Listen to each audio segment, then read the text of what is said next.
মধ্যে চিংড়ি মাছটা ভালো করে ধুয়ে বাছে নিয়েছি, নিয়ে এখন আমি এটা একটু সামান্য তেলে ভাজবো।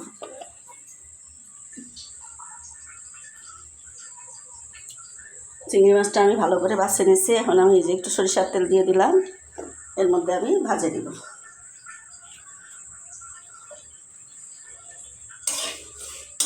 মাছটা ভাজা হয়ে গেলে এর মধ্যে আমি দিয়ে দিব রসুন।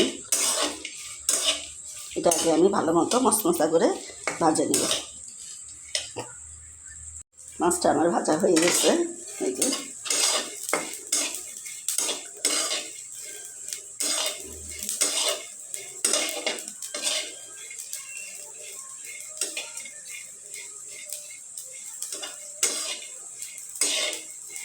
মাছটা আমার ভাজা হয়ে গেছে। এখন আমি চুলাটা বন্ধ করে দিলাম এবং নামাই নেব। কড়াই দিয়ে দিলাম আবার চুলায়, মাছটা ভাজে নামাই নিচ্ছি। এখন আমি চুলার মধ্যে কড়াই দিয়ে দিলাম, এর মধ্যে এই যে সরিষার তেল দিয়ে দেব।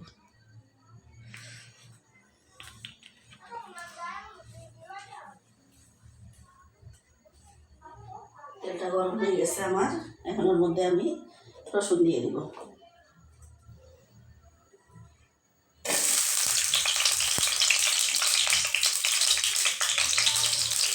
দিয়ে দেবো পেঁয়াজ।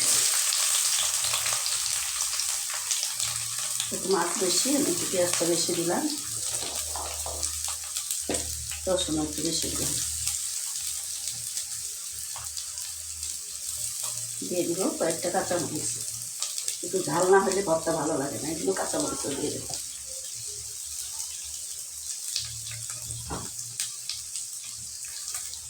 এটা ভালো করে ভাজে দিব।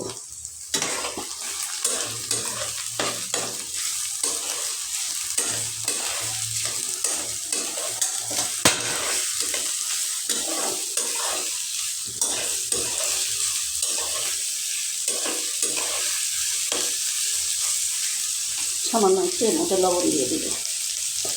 লবণ দিলে পেঁয়াজটা নরম হয়ে আসবে, একটু লবণ দিয়ে দিলাম।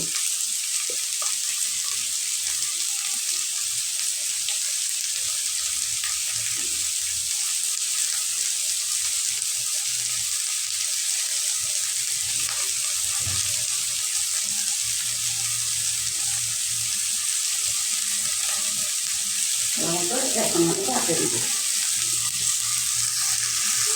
পেঁয়াজটা আমার ভাজা হয়ে গেছে, এখন এর মধ্যে আমি অল্প একটু হলুদের গুঁড়া দিয়ে দিই।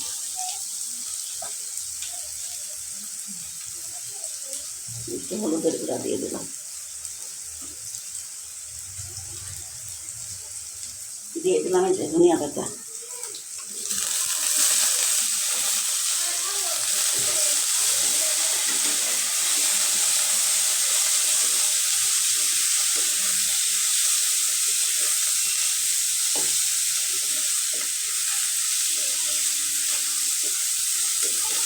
এখন আমি এটা ঠান্ডা করে নামাই নেব। নামাই নেওয়ার পরে ঠান্ডা করে ব্লেন্ডারে ভর্তা করবো করে আপনাদেরকে দেখেন। আমি যে ব্লেন্ডারের মধ্যে শুটকিগুলো দিয়ে দিছি, এখন আমি এগুলো ব্লেন্ড করে নেব। নেওয়ার পরে পেঁয়াজ রসুন মরিচ দিয়ে দেব। ব্লেন্ড করার পরে এই যে আমার শুটকিগুলো এরকম হয়েছে, এখন আমি এর মধ্যে কয়েকটা শুকনো মরিচ দিয়ে দিব। কয়েকটা মরিচ দিয়ে দিলাম, মরিচটা আমার আগেই ভাজা ছিল, শুকনো মরিচ দিয়ে দিলাম।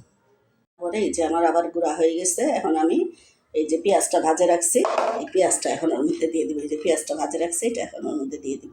পেঁয়াজ রসুন ধনিয়া পাতা দিয়ে দিলাম, এখন এটা ব্লেন্ড করে দিব। হয়ে গেল আমার মজাদার চিংড়ি মাছের শুটকি ভর্তা। অনেক মজার রেসিপিটা। আপনাদের ভালো লাগলে ভিডিওটা শেয়ার দিবেন, লাইক করবেন, কমেন্ট করবেন, ফলো দিবেন। আসসালামু আলাইকুম। হয়ে গেল আমার মজাদার চিংড়ি মাছের ভর্তা। আপনারা ভিডিওটা ফলো দিবেন, লাইক করবেন, শেয়ার করবেন।